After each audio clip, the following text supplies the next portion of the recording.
Muy buenas noches, amados amigos y hermanos presentes en esta ocasión. Es para mí un privilegio muy grande estar entre ustedes para hablarles la palabra de Dios en esta hora en que vivimos. En una ocasión dijo el profeta Habacuc, por palabra de Dios: aviva tu obra en medio de los tiempos y hazla conocer. La obra de Dios. La obra de Dios tiene que ser conocida en medio del tiempo en que uno vive. Esa es la obra que nosotros queremos que Dios avive, o sea, que le dé vida y la haga conocer. Pueden tomar asiento si tienen la bondad. Todos deseamos conocer la obra de Dios de nuestro tiempo, la obra que Él está haciendo en el fin de esta generación, porque esta es la generación que dijo el Señor Jesucristo que no pasaría sin que aconteciesen todas esas cosas que Él dijo que estarían aconteciendo en el fin del siglo. Él habló de la higuera y Él dijo: de la higuera aprended la parábola. La higuera es el pueblo hebreo, y el pueblo hebreo, Israel, esa higuera es ese pueblo hebreo que fue esparcido en aquellos días del Señor Jesucristo cuando le rechazaron y luego le vinieron aquellos juicios. Ellos fueron perseguidos por ser hebreos.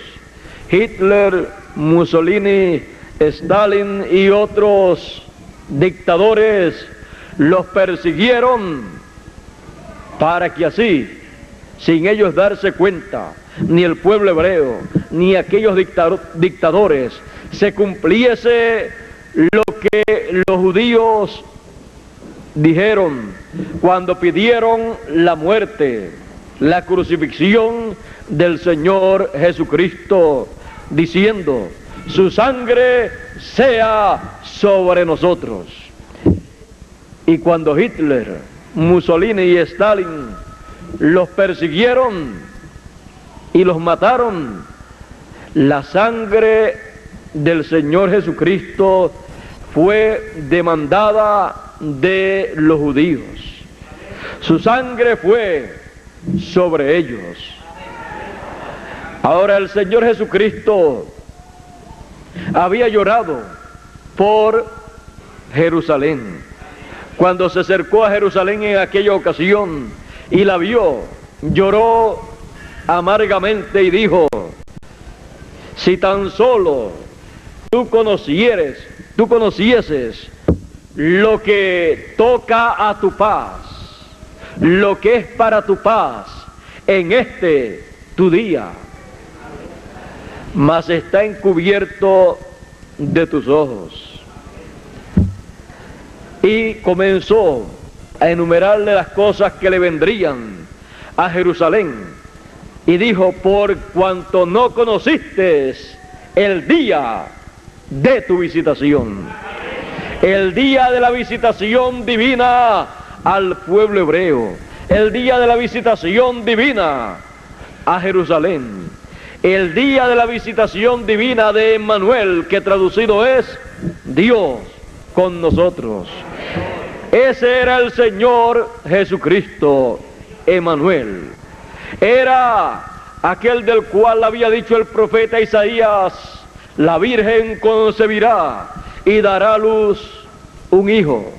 Y dijo también: porque un niño nos es nacido, hijo nos es dado, el principado sobre su hombro, y llamarás su nombre admirable, consejero, príncipe de paz, Padre eterno, Dios fuerte. Todo eso era ese niño que nació de aquella Virgen María.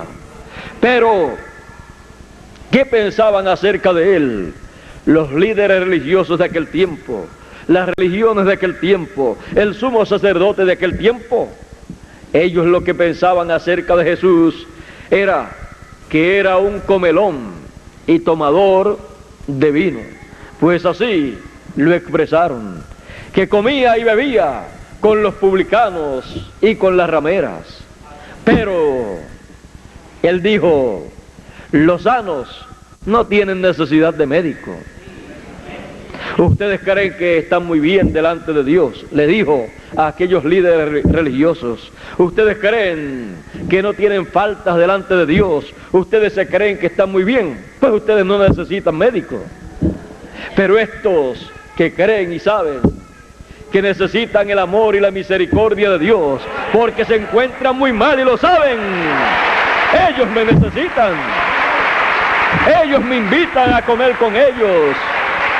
Ellos me preparan una cena acá y me invitan, otra allá y me invitan. Y me sirven vino, y yo como con ellos y bebo con ellos vino. Y por eso ustedes me critican. Pero, ¿y por qué el sumo sacerdote no le preparaba una buena fiesta al Señor Jesucristo y a los discípulos del Señor delante de todo el pueblo? Y le decía a todo el pueblo, en esta ocasión tendremos a Jesús de Nazaret, al profeta de Nazaret. Porque eso, para el sumo sacerdote, era algo muy vergonzoso, reconocer a Jesús como el profeta que ellos decían que estaban esperando. Era algo muy, pero que muy desagradable para el sumo sacerdote y para todos los ministros de aquel tiempo y para la religión hebrea. Reconocer a aquel joven de Nazaret que no había ido a la escuela para estudiar, que no había estudiado en los seminarios e institutos religiosos de aquel tiempo, que no tenía un doctorado en divinidad o en teología. Reconocerlo como el maestro de Israel, enviado de Dios para enseñarle a todo el pueblo las promesas divinas, la obra de Dios para aquellos días, y mostrarle que la obra de Dios para aquellos días era lo que estaba siendo llevado a cabo en Jesús y a través de Jesús. Eso ni lo podía creer, ni se lo podía dar a conocer al pueblo de Israel el santo pontífice de aquel tiempo, ni los sacerdotes tampoco, porque el sumo pontífice, si alguno se atrevía a pensar siquiera que Jesús podía ser un profeta, entonces les decía, ¿acaso de Nazaret ha salido algún profeta? Busquen la escritura. Pero vean ustedes, aunque en otras ocasiones pudiera el sumo sacerdote y los doctores de la ley decir que no había salido profeta de Nazaret, de allá, del área donde Jesús vivía, pues en esa ocasión había salido con el ministerio más grande de aquella generación, el profeta más grande de todos los profetas.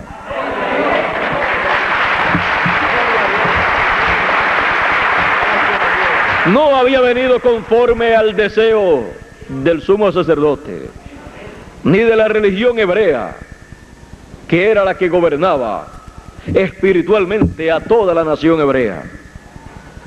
Pero con todo y eso, vino Jesús de Nazaret en el cumplimiento de las promesas divinas para aquel tiempo, como el Mesías prometido, como el ungido, como el Cristo.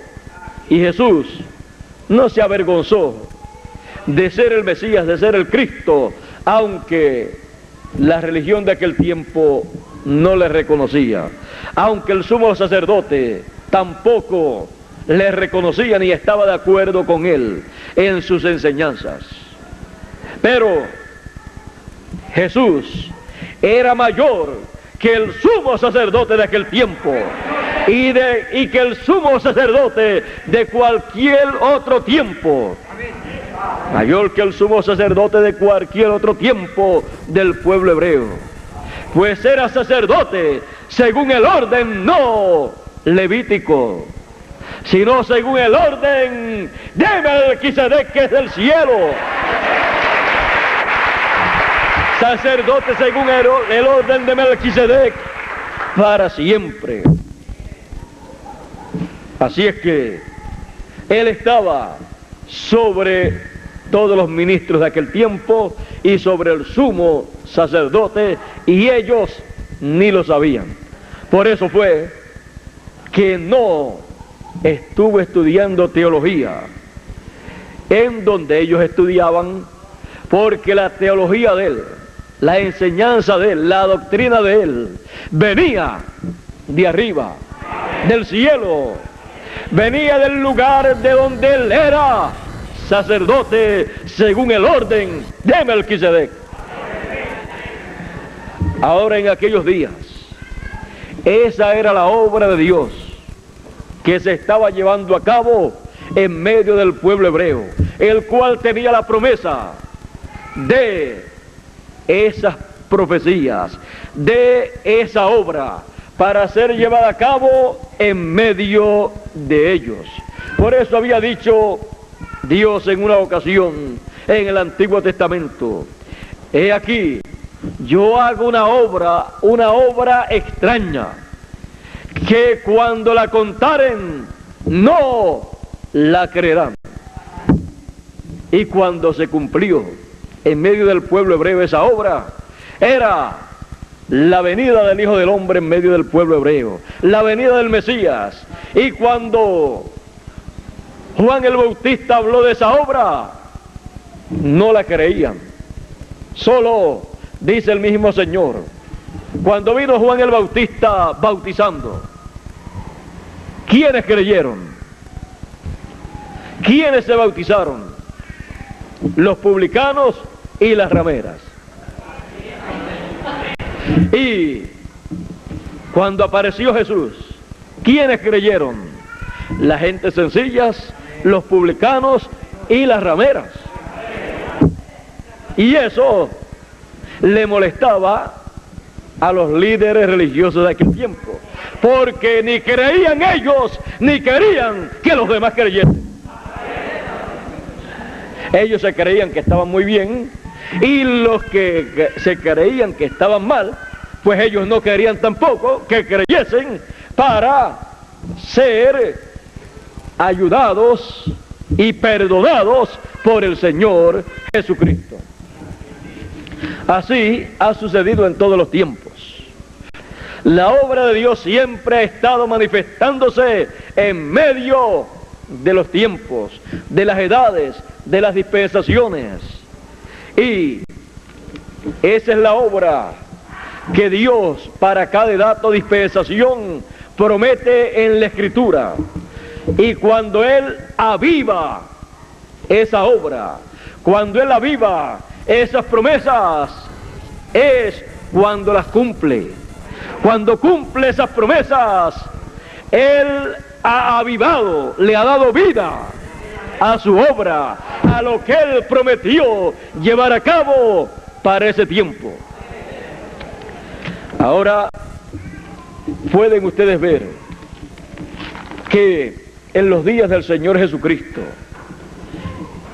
uno le preguntó: Maestro, ¿qué haré yo para hacer la obra de Dios? Porque toda persona desea hacer la obra de Dios. ¿Y quién no? Pues todos deseamos hacer la obra de Dios. Y el Señor le dijo, le contestó: la obra de Dios es que creáis en el que Él ha enviado.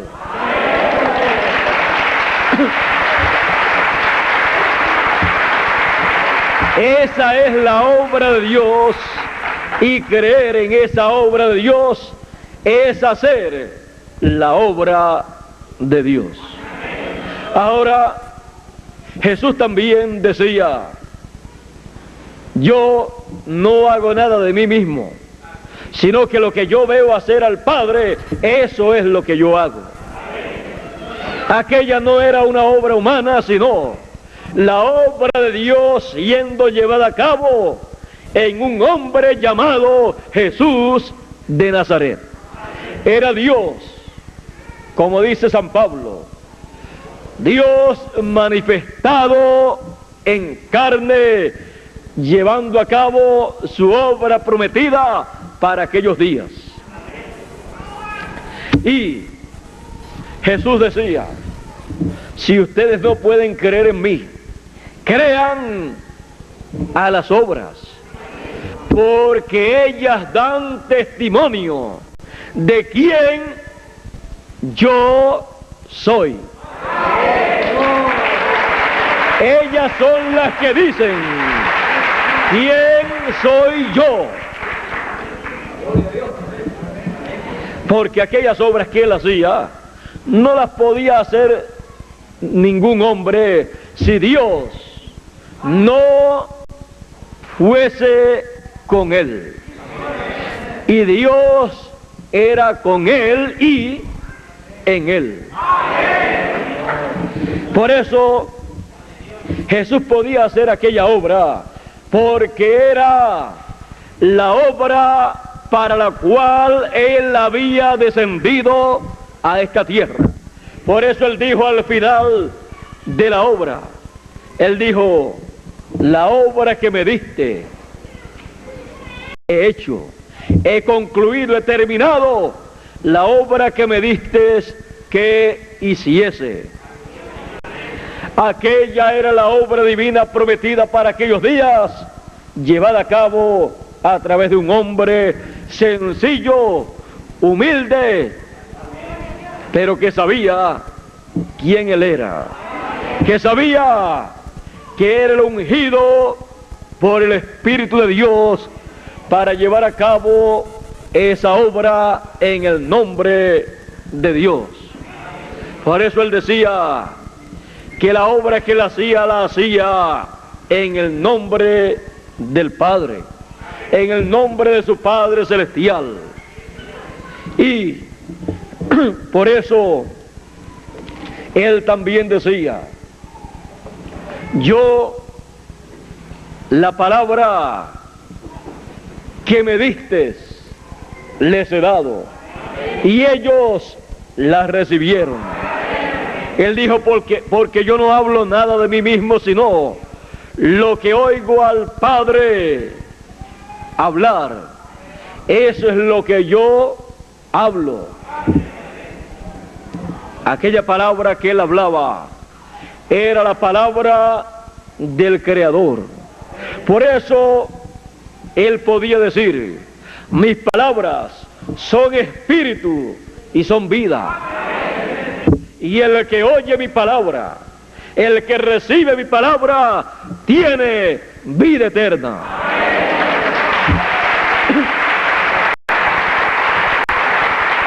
Y por eso sus discípulos, sabiendo quién era Jesús y que aquellas palabras no eran palabras humanas, sino palabras divinas a través de un hombre, cuando algunos comenzaron a encontrar la palabra dura y no la podían recibir, y se fueron aquellos que habían comido los panes y los peces, lo cual les había gustado mucho, pero la palabra era lo que no les gustaba mucho, porque no estaba de acuerdo a su forma de pensar. Y decían: dura es esta palabra, ¿quién la puede recibir? Esto de que Él descendió del cielo, y de que es el pan que descendió del cielo, el pan de vida, y que hay que comérselo a Él, y que el que no coma su carne y beba su sangre no tiene vida. Eso es duro para recibir. ¿Quién puede recibir eso? Eso es una locura. No sabían que eso era palabra de Dios. Y comenzaron a irse aquellas personas que habían comido los panes y los peces en otra ocasión, y quedaron los discípulos. Y cuando quedan los apóstoles y él los mira y ve que están pensando en sus corazones que la palabra es dura y pensando que quién puede recibir esa palabra, ellos mismos estaban tambaleándose en esos momentos. Él les dice: ¿y ustedes? ¿Quieren irse ustedes también? Porque cuando se está llevando a cabo en una edad o dispensación la obra de Dios para ese tiempo, el instrumento que Dios está usando no está obligando a nadie a creer, no está obligando a nadie a que se quede, sino que cada persona está voluntariamente porque desea oír la verdad y conocer la obra de Dios para ese tiempo. Por eso él le decía a los discípulos: se quieren ir, se pueden ir. Ya los muchos se fueron, quedan poquitos, se quieren ir ustedes también. Pero Pedro dijo: ¿y a quién iré? ¿Hay alguna otra persona que enseñe estas cosas que tú enseñas? ¿Hay alguna otra persona, algún otro predicador, un sacerdote de entre el pueblo, algún levita, algún doctor de la ley, algún fariseo, saduceo o el sumo sacerdote? ¿Estaré enseñando estas cosas que tú enseñas para que vayamos a él? Nosotros sabemos que nadie está enseñando estas cosas. Nadie está trayendo esta palabra que tú traes. ¿A quién iremos si solamente tú tienes palabras de vida eterna? Los demás lo que tienen es oratoria. Los demás ministros, comenzando desde el sumo sacerdote, lo que tiene es oratoria.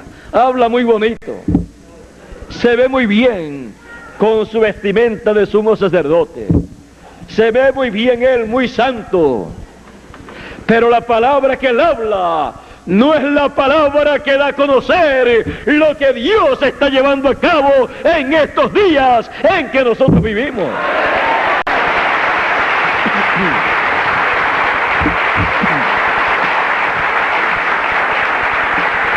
Cuando hablan de Juan el Bautista dicen: ese es un hombre loco, un hombre que tiene demonios. Jesús dijo: vino Juan el Bautista que ni comía ni bebía, y hablándole a los ministros de aquel tiempo, y ustedes dijeron: demonios tiene. Y viene el Hijo del Hombre que come y bebe, y dicen que es un comelón y es un bebedor de vino. A Juan, porque no comía, decían que era un loco. A Jesús, porque comía y bebía, entonces decían que era un comelón y un bebedor de vino.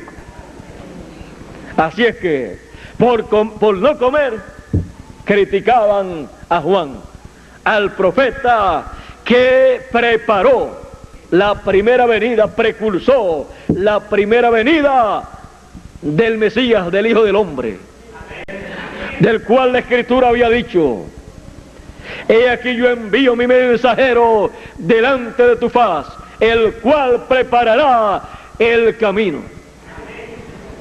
He aquí yo envío a Elías. Y cuando lo envió, no se llamaba Elías, se llamaba Juan. Pero vino en el espíritu y virtud de Elías. Porque cuando Dios dice que va a enviar un profeta, que ya él envió anteriormente, lo que él envía es el espíritu ministerial en otro hombre de la generación en que eso se cumple. Entonces, ese otro hombre tiene el nombre que sus padres le colocan, pero viene en el espíritu y virtud de ese profeta que Dios dijo que iba a enviar. Por eso, aquellas personas no comprendían eso y estaban esperando literalmente al profeta Elías. Y cuando vino Elías, cuando vino ese ministerio de Elías, el hombre se llamaba Juan el Bautista. Pero Jesús cuando habló de Juan, él dijo: de los nacidos de mujer, no ha habido ninguno mayor que Juan. Y también dijo: y si ustedes le quieren recibir, él es aquel Elías que habría de venir. Esas cosas habló el Señor Jesús en su mensaje acerca de Juan el Bautista. Pero los demás predicadores de aquel tiempo, los demás ministros, incluyendo el sumo sacerdote, no decían esas cosas acerca de Juan el Bautista. Pero lo que Jesús decía era lo que se tenía que decir acerca de Juan el Bautista.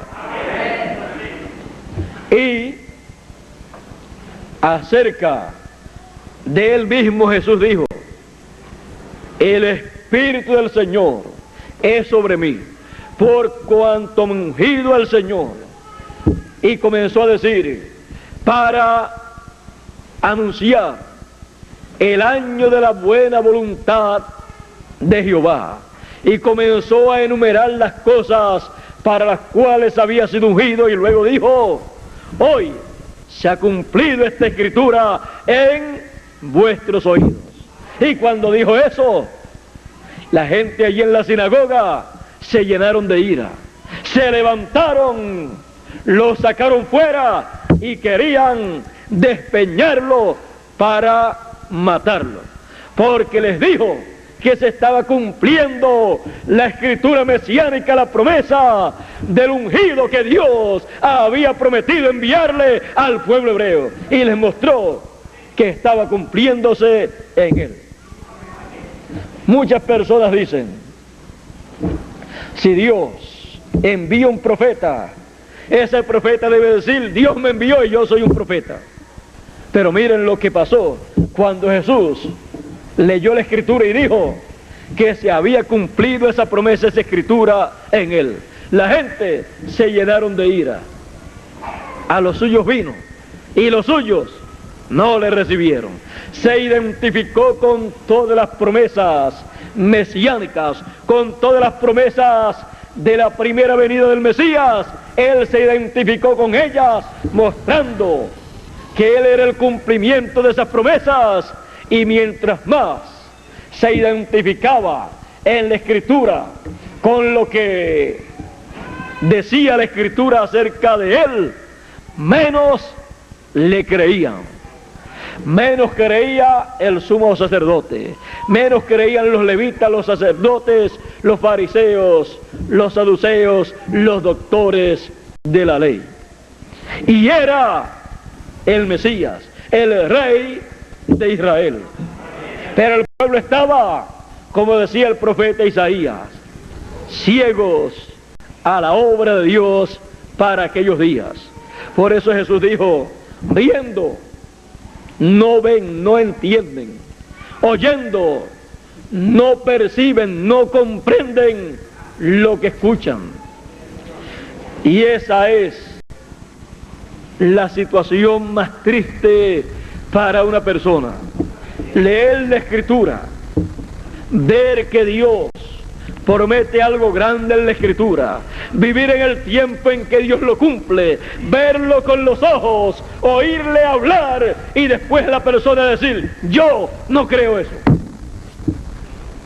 Es realmente una persona digna de lástima. Desear ver lo que Dios ha prometido, desear ver la obra de Dios siendo llevada a cabo y después no poder creer en esa obra de Dios, no poder creer en el enviado que Dios ha prometido. Porque las personas tropiezan en el velo de carne, en la persona que Dios usa para cumplir sus promesas. Porque Dios no puede hacer nada si no usa a una persona. Y Dios no puede hacer nada sin que antes revele sus secretos a sus siervos, los profetas.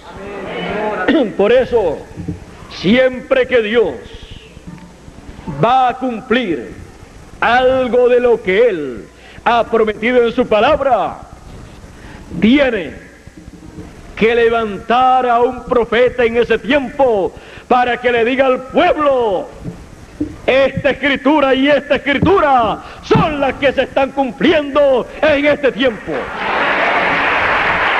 Y entonces el pueblo tiene la oportunidad de ver esa obra que Dios está llevando a cabo.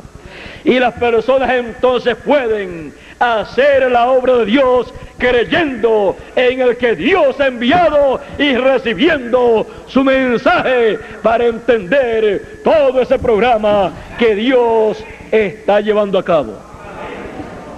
Los discípulos del Señor supieron que Jesús era el Mesías porque creyeron en el mensaje de Juan y creyeron en el mensaje de Jesús. Una persona que no creyese en el mensaje de Jesús no podía creer que Jesús era el Mesías. No podía creer que Jesús era el cumplimiento de aquellas promesas para aquellos días.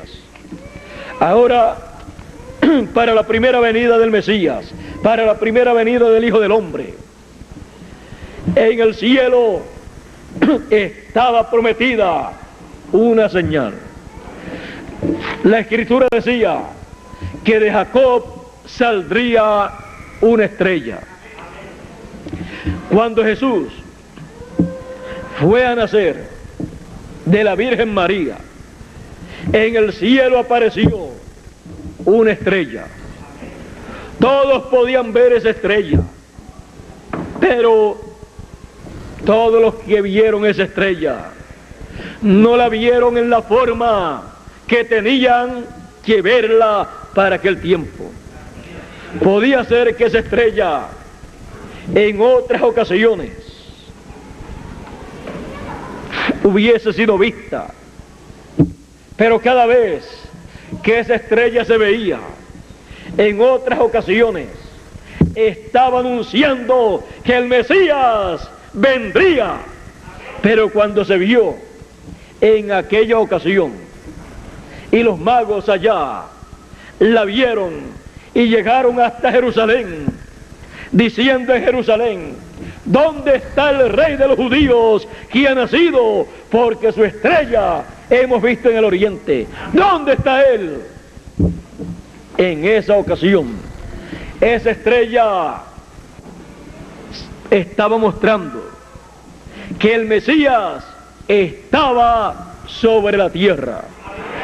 Y los magos dijeron, aquellos científicos dijeron: su estrella hemos visto, la estrella del Mesías. Aquella estrella simbolizaba al Mesías, a Jesús. Por eso en una ocasión en el libro del Apocalipsis Jesús dijo: yo soy la estrella resplandeciente de la mañana. Se simbolizó con la estrella de la mañana, porque todas las cosas que Dios hace aquí en la tierra y los mensajeros, los profetas ungidos que Él envía, cada uno de ellos está representado con una estrella o en una estrella. Y Jesús está representado en la estrella resplandeciente de la mañana, en la estrella de Belén. Y cuando apareció, el mensaje de esa estrella era el Mesías, el Hijo del Hombre, ha llegado. No que vendrá, sino ya está sobre la tierra. Estaba naciendo allá en Belén de Judea. Pero lo supo el sumo sacerdote, el sumo pontífice de aquel tiempo, el sumo pontífice del judaísmo. ¿Lo supo? No lo supo. Los sacerdotes y levitas de aquel tiempo, ¿lo supieron? No. Y cuando le fue anunciado que el Mesías estaba en la tierra, porque aquella estrella era la estrella del Mesías, ¿lo creyeron? No. El rey Herodes dijo, estaba más interesado el rey Herodes en saber acerca del nacimiento del Mesías que el mismo sumo sacerdote, y pidió que buscaran en la Escritura dónde el Mesías tenía que nacer.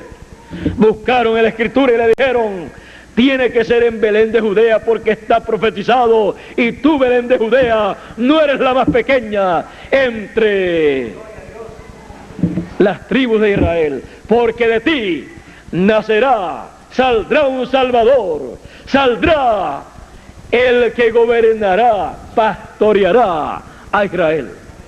Y aún con todo y eso, viendo que estaba prometido así, y viendo que la estrella de Belén estaba en el cielo, y que aquellos magos estaban diciendo que era la estrella del Mesías que había nacido, con todo y eso, se quedaron los sacerdotes, los levitas, los fariseos, los saduceos, los doctores de la ley y el sumo sacerdote se quedaron en Jerusalén y no fueron de visita a Belén de Judea para ver el nacimiento del Hijo de la Virgen que estaba naciendo en Belén de Judea.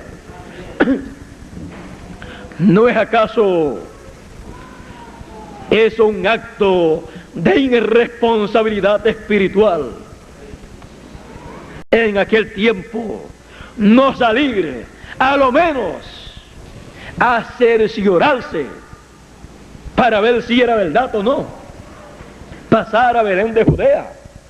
Pero el orgullo religioso, el orgullo de los títulos grandes que tenían y de sumo sacerdote, no le permitió descender allá a aquella ciudad sencilla y humilde, y se quedó en su silla allá en Jerusalén y en el templo como el sumo sacerdote, con la vestidura sacerdotal de sumo sacerdote, esperando que el Mesías viniera a él, en vez de él ir al Mesías para recibirle de todo corazón, con sus brazos abiertos, dándole la bienvenida más grande de la religión hebrea, encabezada por todos los ministros, comenzando desde el sumo sacerdote. ¿No creen ustedes que fue una cosa muy mala la que hizo el sumo sacerdote con todos los ministros de aquel tiempo, con la religión completa del judaísmo en aquellos días? Claro que sí. Pero ellos no lo entienden así, ni lo entendieron así en aquellos días. Es lo que siempre han pensado todas las religiones y todos los líderes religiosos y todos los grandes líderes de las diferentes religiones. Si Dios va a hacer algo, pues que lo haga a través de uno de nosotros, que lo haga a través del presidente, a través del sumo pontífice, a través de fulano o sutano, que son hombres reconocidos con títulos, doctorados en divinidad, en teología, y que todos los conocen. Pero Dios no obra en esa forma. Cuando Dios quiere hacer algo, dice, no hará nada sin que revele sus secretos a sus siervos, los profetas. Y ellos entonces comienzan a anunciarle al pueblo lo que Dios está haciendo. Y si es algo para el futuro, comienzan a anunciarle que en el futuro Dios va a llevar a cabo ciertas cosas, y eso viene a ser profecía.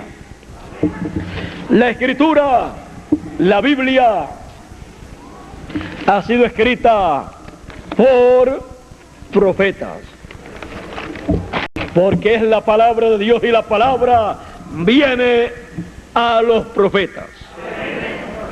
Nadie puede decir: yo soy una persona muy espiritual, muy santa y con muchos títulos de teología y de divinidad. Por lo tanto, Dios tiene que revelarme a mí también su palabra, como lo hacía con los profetas. Si no es el profeta para ese tiempo, que se olvide de eso que desea. Pues lo que Dios le dé a conocer a esa persona, se la dará a conocer a través del profeta que Dios tenga para ese tiempo, y fuera de eso no hay otra forma hecha por Dios. Y así es para todo el pueblo. Así ha sido siempre, y Dios no va a cambiar su forma de hacer las cosas porque algunas personas quieran que Dios las haga en otra forma. No las hizo en otra forma. 2000 años atrás, en la primera venida del Mesías, aunque no estaban de acuerdo con la forma en que Dios la hizo. Pero ¿quién perdió? Eso es lo que las personas deben de pensar. ¿Quién es el que pierde? Dios no va a perder. Dios sigue adelante, hace las cosas en la forma que Él tiene ya programado desde antes de la fundación del mundo. ¿Y quién es usted para decirle a Dios: no lo hagas así, hazlo así, porque así me gusta más? Y si no lo haces así, yo no lo voy a creer. Pues no lo crea si no quiere. Pero Él dijo: mis ovejas oyen mi voz y me siguen, y al extraño no seguirán. Y a los que no querían creer en la forma que Dios lo estaba haciendo en aquellos días, Jesús les dijo: y ustedes no pueden recibir mi palabra, no pueden creer lo que yo digo, lo que yo predico, porque ustedes no son de mis ovejas. Mis ovejas oyen mi voz y me siguen. Así es que la razón está ahí. Ahora, sabiendo que esas cosas fueron así 2000 años atrás, para la primera venida del Hijo del Hombre, y teniendo las promesas grandes de la segunda venida del Hijo del Hombre, y el Señor Jesucristo, hablando de la segunda venida del Hijo del Hombre, dijo: como el relámpago que sale del oriente, la tierra de Israel, en donde fue la primera venida del Hijo del Hombre, y se muestra en el occidente, la tierra de América, porque son los gentiles los que están esperando la segunda venida del Hijo del Hombre. Los hebreos están esperando la primera venida porque no saben que ya vino en su primera venida, pero son los gentiles los que están esperando la segunda venida del Señor.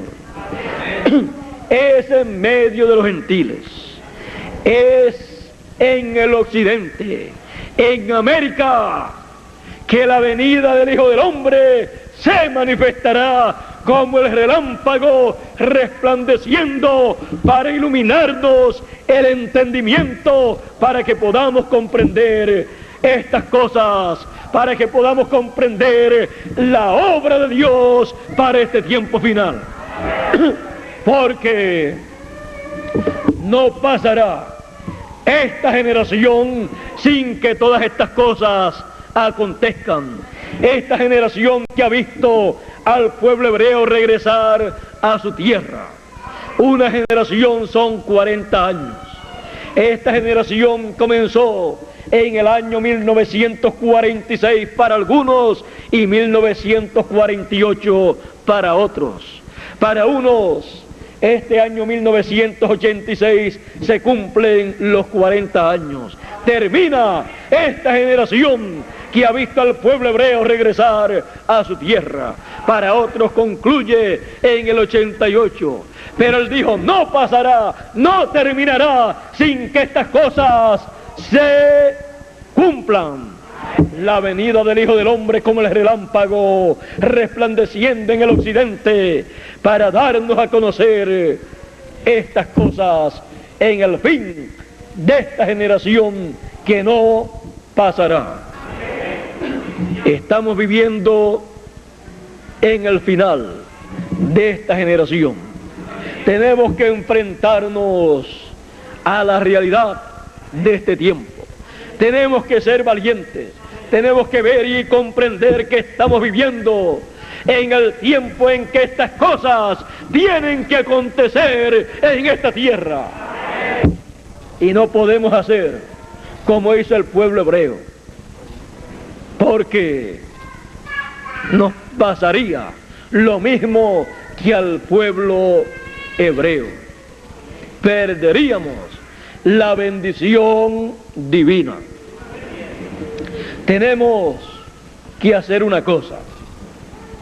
Él dijo en una ocasión, erráis ignorando las Escrituras.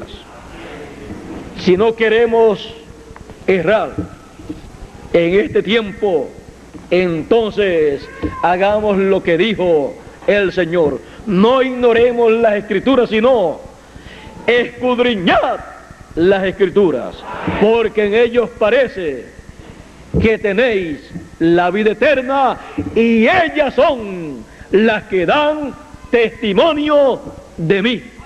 Así dijo el Señor. Las Escrituras daban testimonio de la primera venida del Hijo del Hombre.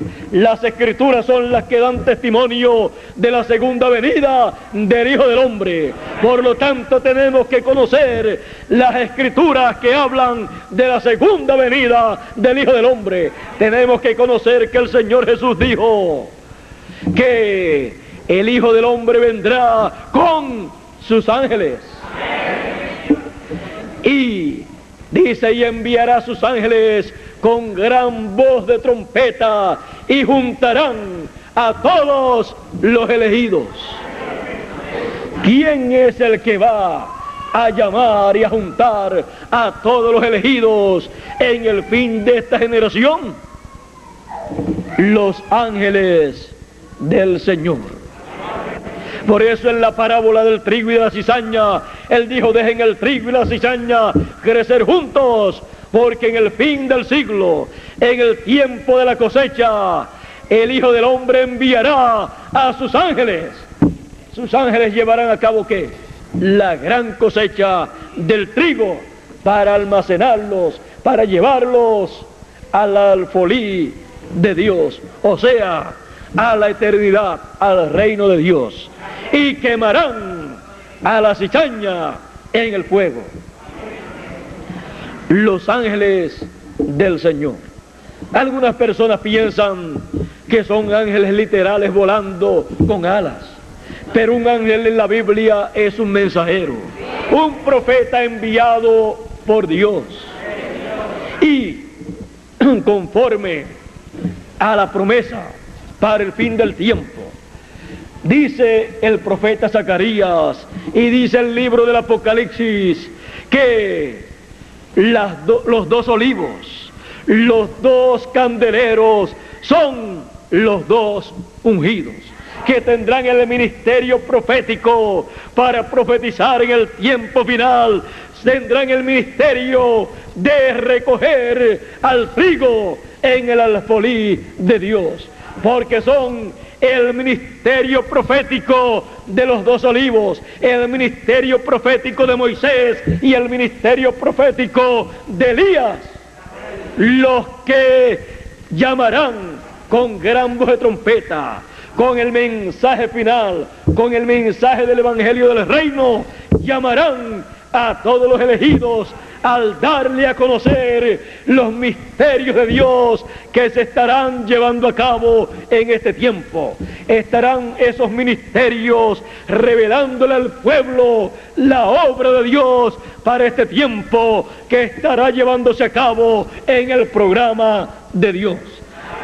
Y todos los elegidos serán llamados al escuchar ese mensaje, porque será la voz no de un hombre, sino la voz del Señor Jesucristo en esta tierra, operada, llevada a cabo, hablada a través del último profeta mensajero que Dios tenga en esta tierra para llevar a cabo la obra final de Dios en esta tierra. Recuerden ustedes que siempre Dios ha usado y siempre Dios usará seres humanos. Si usa otra cosa, no entenderíamos. Es aún Dios usando un hombre, un profeta, y muchas veces no han entendido la gente, menos si usa otra cosa. Pero gracias a Dios, que Dios lo que usa son profetas para traerle el mensaje al pueblo, para que la gente entienda. Y siempre usa un profeta, un hombre contemporáneo a la gente a las cuales les va a hablar. Imagínense cuando anuncia que enviará a Elías y también va a enviar a Moisés. Si llega a enviar a Moisés literalmente, a la misma persona, y también a Elías, al mismo profeta, que en una ocasión estuvo sobre la tierra miles de años atrás, ¿entendería usted su idioma? No lo entendería.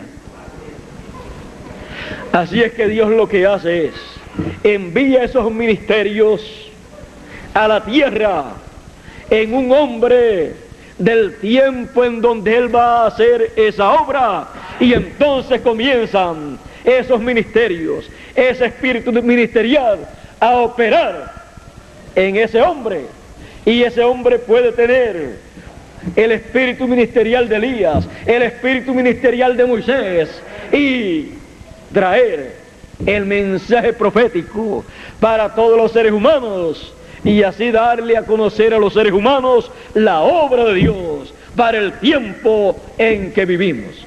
Y eso es Dios enviando a sus ángeles con gran voz de trompeta para llamar y recoger a todos los elegidos. Por eso dice el Señor Jesucristo en Apocalipsis capítulo 22 y verso 16, porque para entender la obra de Dios y para recibir la obra de Dios y para recibir al enviado de Dios, usted y yo tenemos que saber a quién Él va a enviar, a quién tenemos nosotros que escuchar. Porque todos los predicadores dicen, yo tengo la palabra de Dios, y comienzan a predicar y a llamar a la gente para que escuchen la palabra de Dios. Y aunque eso sea bueno, eso no es el todo. Porque el mensaje de una edad o de una dispensación para dar a conocer la obra de Dios para ese tiempo viene en un hombre, en un profeta. Y los demás predicadores están llamados a sentarse para oír lo que ese hombre tiene que decir, para que entonces, cuando ellos salen a predicar, digan lo que ese profeta dijo para ese tiempo.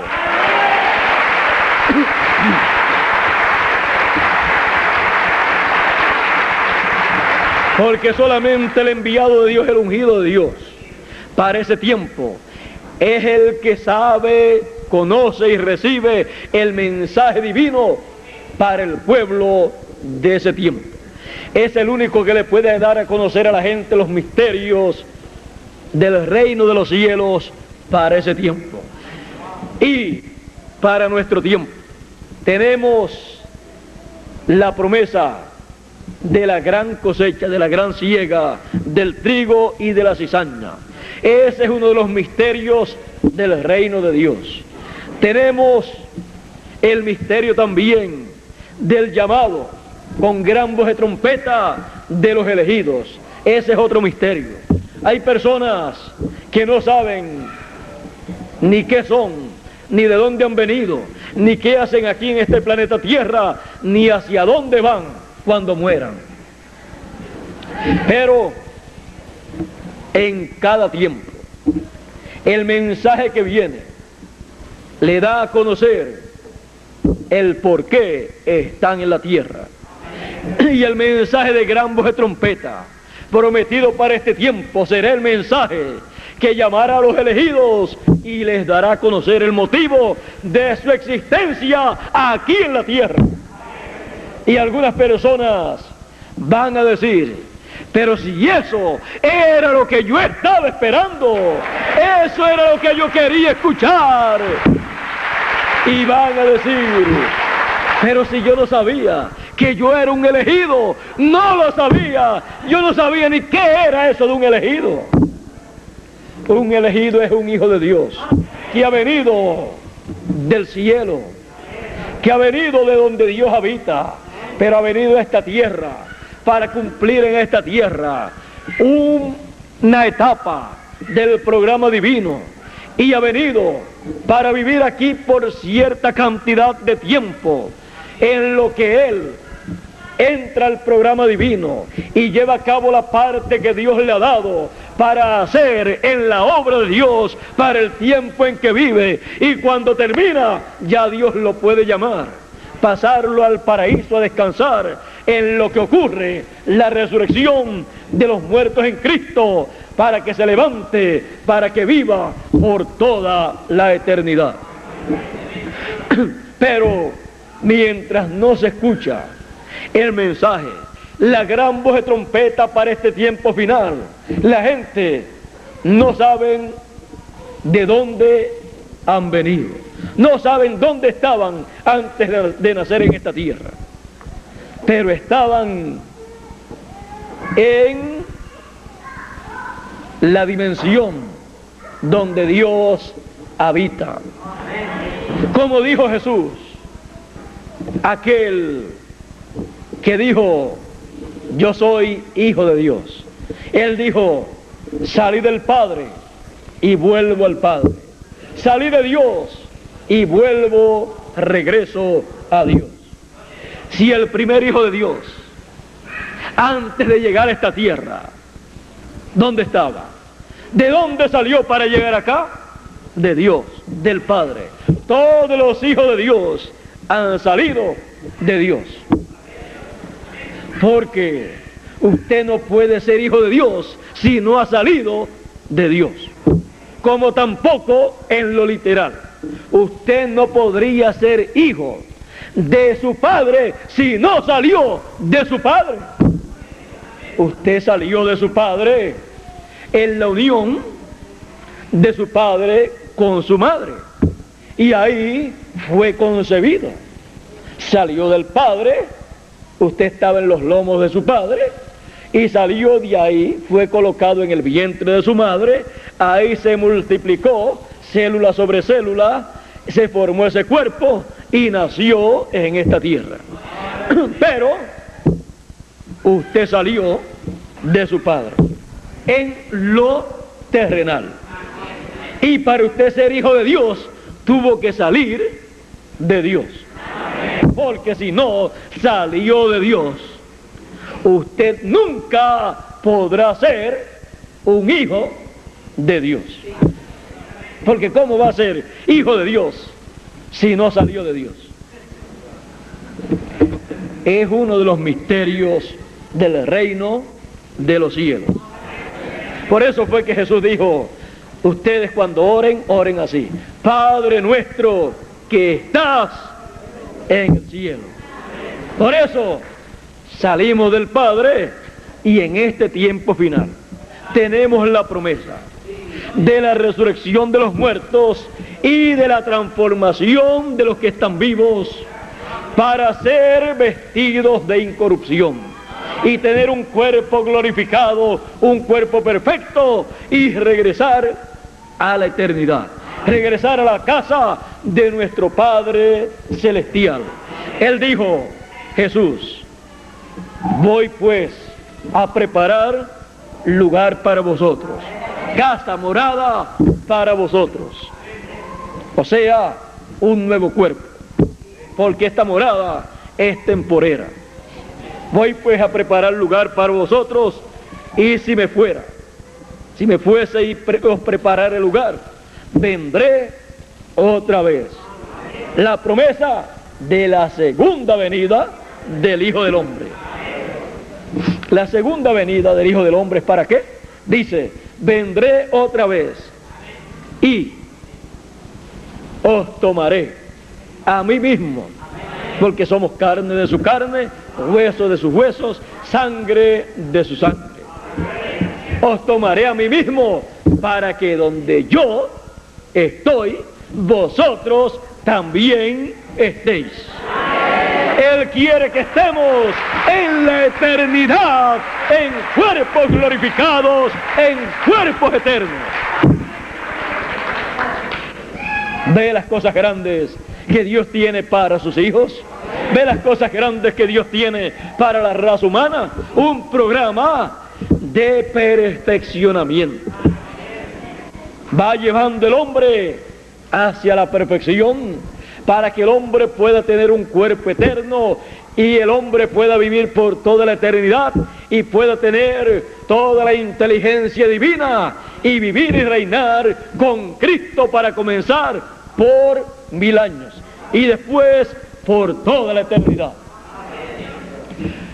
El mensaje de Dios para los hijos de Dios no es un mensaje de regaños, no es un mensaje de estar molestando a los hijos de Dios, sino que es un mensaje de buenas noticias para los hijos de Dios, de decirle a los hijos de Dios, hemos llegado al tiempo en que todos regresaremos a la casa de nuestro Padre Celestial. Hemos llegado al tiempo en que todos regresaremos a la eternidad. Y entonces se cumplirá la palabra escrita, sorbida es la muerte con victoria. Porque entonces ya no existirá más la muerte, ni la enfermedad, ni los problemas, ni los sufrimientos, ni la vejez. Todo será juventud eterna. Lo que siempre hemos deseado, pero sin problemas. Porque nadie quiere ser joven por toda la eternidad, lleno de tantos problemas que se tienen aquí en la tierra. Gracias a Dios que los días aquí en la tierra, en cuerpos así terrenales, mortales, es corto. Porque siendo cortos, entonces los días de prueba, de sufrimiento, en esta etapa a la cual Dios nos ha enviado, es corta, y entonces ya podemos descansar si se nos termina antes de la resurrección y esperar la resurrección. Y si no se nos termina el tiempo, pues entonces seremos transformados. Todo eso será llevado a cabo en la venida del Hijo del Hombre. Y la venida del Hijo del Hombre será llevada a cabo aquí, en la tierra, en la forma sencilla, en la forma simple en que Dios acostumbra a cumplir lo que Él ha prometido.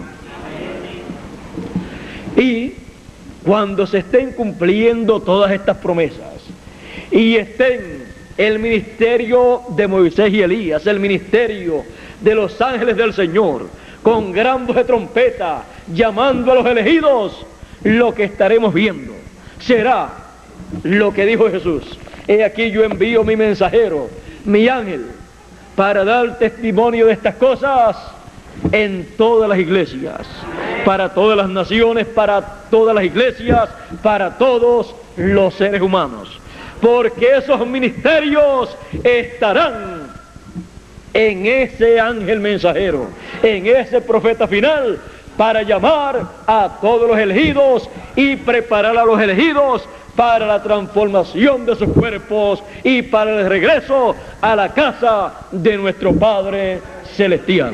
Él será el que nos explicará todas estas cosas. Y la señal del Hijo del Hombre, que fue anunciada, que sería vista en el fin del siglo, antes que concluyese esta generación, aparecerá en el cielo. ¿Y quién nos va a decir? Esa es la señal del Hijo del Hombre. Jesús dijo: he aquí yo envío mi mensajero para dar testimonio de estas cosas en las iglesias. Él será el que dará testimonio de todas estas cosas. Él será el que con su mensaje dará a conocer todos estos misterios que estarán cumpliéndose en el fin de esta generación. Y entonces veremos la señal del Hijo del Hombre en el cielo, y no queremos verla como vieron la señal del Hijo del Hombre en el cielo 2000 años atrás, que la vieron y no supieron que era la señal del Hijo del Hombre, que era la señal que el Hijo del Hombre estaba en la tierra ya en esos días. Era una estrella. Ellos quizás esperaban una cosa espiritual en el cielo moverse, y lo que apareció fue una estrella. No sabían que la primer Biblia es el cielo, y que todo lo que dice aquí también lo dice aquella Biblia, el cielo. Y toda cosa que Dios hace aquí en la tierra se refleja en el cielo. Por eso, aquella era la estrella del Mesías, una estrella. Ellos esperaban otra cosa, porque lo habían interpretado en la forma que no era. Ahora está prometida la señal del Hijo del Hombre en el fin del siglo, y será semejante, similar a lo que fue la estrella de Belén. Será lo que en todos estos días ha estado siendo anunciado que se verá en el cielo. Será la señal más grande que esta generación verá en el cielo. Será la señal del Hijo del Hombre, y eso será la aparición del cometa Halley en el cielo.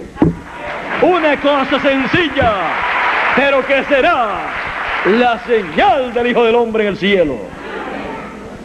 Ahora, ¿lo creerán las religiones de este tiempo, o harán lo mismo que hicieron 2000 años atrás cuando apareció la estrella de Belén? ¿Qué harán en este tiempo? Los ministros y el sumo sacerdote de aquel tiempo no pudo creer eso.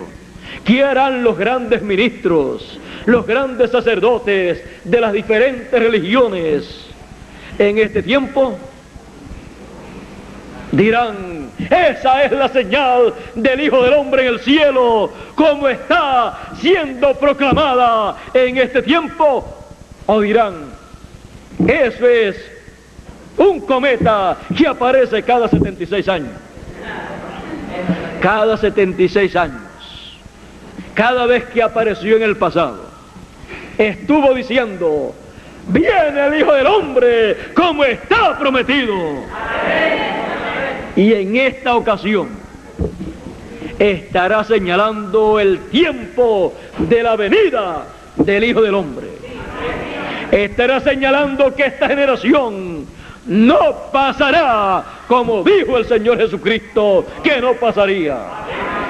Ahí tenemos en el cielo a la vista de todos los que quieran ver ese cometa.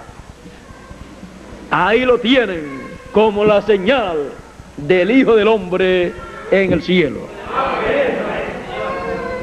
A nadie se le puede obligar a creer nada. Solamente yo puedo decirles, esa es la señal del Hijo del Hombre en el cielo. Creerlo o no creer, eso queda de parte de las personas. Es la señal más grande de esta generación, la señal del Hijo del Hombre. Es la obra de Dios en el firmamento, en el cielo, dando a conocer, mostrando que en la tierra se está llevando a cabo la obra de Dios del fin de esta generación. La obra de Dios en esta generación. Cada persona tiene el privilegio de oír sobre la obra de Dios en el fin de esta generación, y tiene el privilegio de, con su corazón lleno de alegría, recibir la revelación divina de lo que Dios está llevando a cabo en estos días.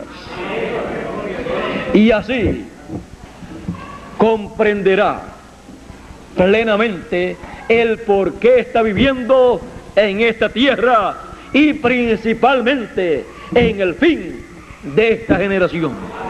Cada uno de ustedes están viviendo en esta tierra, en el fin de esta generación, para ver la señal del Hijo del Hombre en el cielo, la señal más grande que verá esta generación. Y para ver la venida del Hijo del Hombre a esta tierra conforme a sus promesas, y para oír la gran voz de trompeta y ser recogidos para ser transformados y ser llevados a la eternidad, a la casa de nuestro Padre Celestial, porque esa es la obra de Dios para esta generación. Dios les bendiga, Dios les guarde, y muchas gracias por vuestra amable atención.